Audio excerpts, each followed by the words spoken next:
ये उस समय का पल है जब माता सीता धरती की गोद में समा चुकी हैं। उस समय बसंत ऋतु का मौसम भी आ चुका है और प्रभु श्री राम अपने कमरे में खड़े, वो एक खिड़की जो होती है वहाँ पे खड़े हुए सीता के बारे में सोच रहे हैं और मन ही मन उनके विरह में सोच रहे हैं।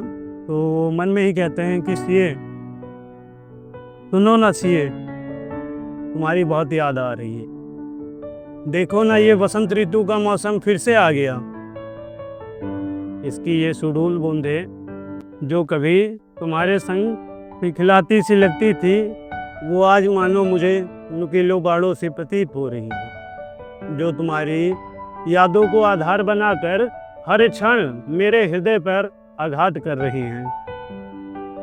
सुनो ना सिए, क्या तुम्हें वो पल याद है जब हमने साथ में पहली दफ़ा इन्हीं बारिश की बूंदों को इसी कमरे में अपनी मोहब्बत का आधार बनाया था, अपनी चर्चा का आधार बनाया था।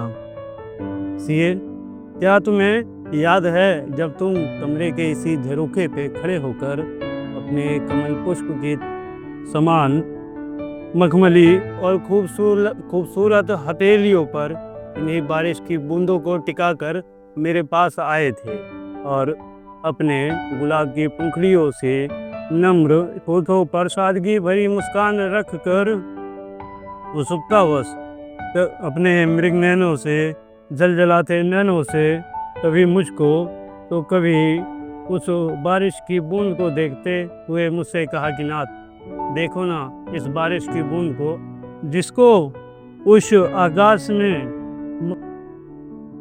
आकाश ने मानो धुतकार कर ऐसे छोड़ दिया हो इस धरा के लिए, जैसे इससे कभी कोई प्रेम ही ना रहा हो। पर न जाने कितने योजनों की ऊंचाई से गिरते हुए ये कई भागों में टूटी बिखरी हुई होगी, परंतु फिर भी देखिए ना, ये अपने सभी कष्ट और पीड़ाओं को समेटे हुए किस कदर मुस्कुरा रही है, खिलखिला रही है और अंत में अपने सभी कष्टों को समेटे हुए ये इसी धरा में विलीन हो जाएगी। सिए, उस समय तुम्हारी कही हुई उन बातों की गहराई का आशय न समझ पाया था मैं। यदि उस समय उस बारिश की बूंद के प्रति तुम्हारे हृदय में उठी भावना और तुम्हारा क्षणिक लगाव समझ कर रह गया था, काश उस समय तुम्हारी कही उन बातों की गहराई में जाने का प्रयास किया होता। ये तुम्हारी बहुत याद आ रही है, पता है सिए, इस बारिश का आना मुझे बेचैन कर रही है। इसकी ये स्वच्छ मुस्कुराती बूंदें मुझ पर खिलखिला रही हैं, मुझे चिढ़ा रही हैं, मुझे कचोट रही हैं। इनका आना मुझे खल रहा है, मगर ऐसा भी नहीं है कि पहली दफ़ा खल रहा हो। पहले भी इसकी खलल ने मुझे पीड़ा दी थी, मगर मानो इस दफ़ा ऐसा लगता है कि इस पीड़ा का कोई अंत नहीं, जो इस पीड़ा का कोई अंत नहीं। मानो ऐसा लगता है कि जिस समुद्र को मैंने तुम्हारे लिए पार किया था, उस समुद्र में आज मैं डूब रहा हूँ और कुछ इस कदर डूब रहा हूँ कि मृत्यु भी मुझे स्वीकारने को तैयार नहीं। मृत्यु भी मुझे स्वीकारने को तैयार नहीं।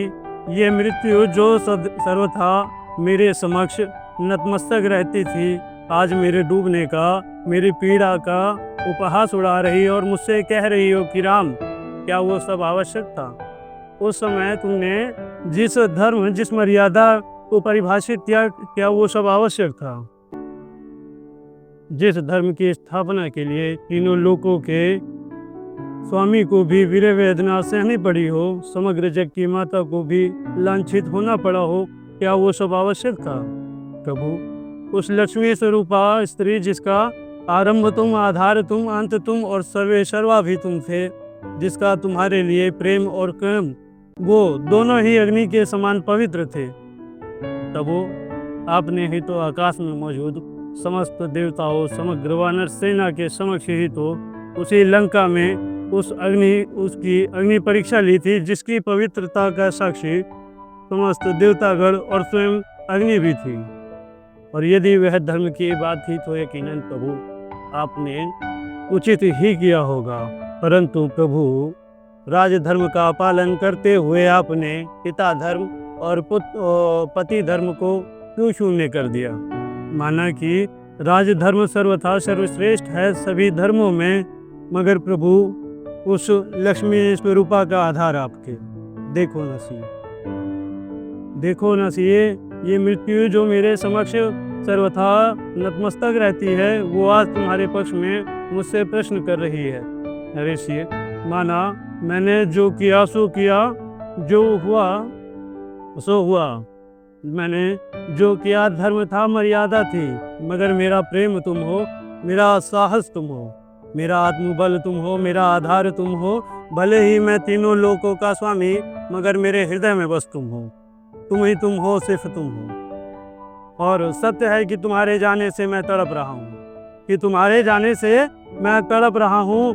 खुद को तुम्हारे पक्ष में खड़ा करके खुद से ही लड़ रहा हूँ। और न जाने ये कैसी मर्यादा है, ये कैसा धर्म का बंधन है।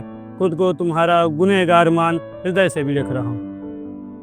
तो बस मेरे यहीं पे मैं शब्दों को विराम देता हूँ।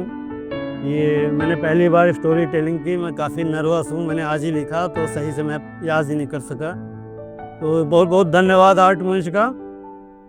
और आज सभी के लिए एक लाइन है कि घूम लो सारा विश्व, कहीं ना मिलेगा सुकून किसी काम में। घूम लो सारा विश्व, कहीं ना मिलेगा सुकून किसी काम में। और जब हार जाना हर तरफ से, कहीं ना लगे ठिकाना।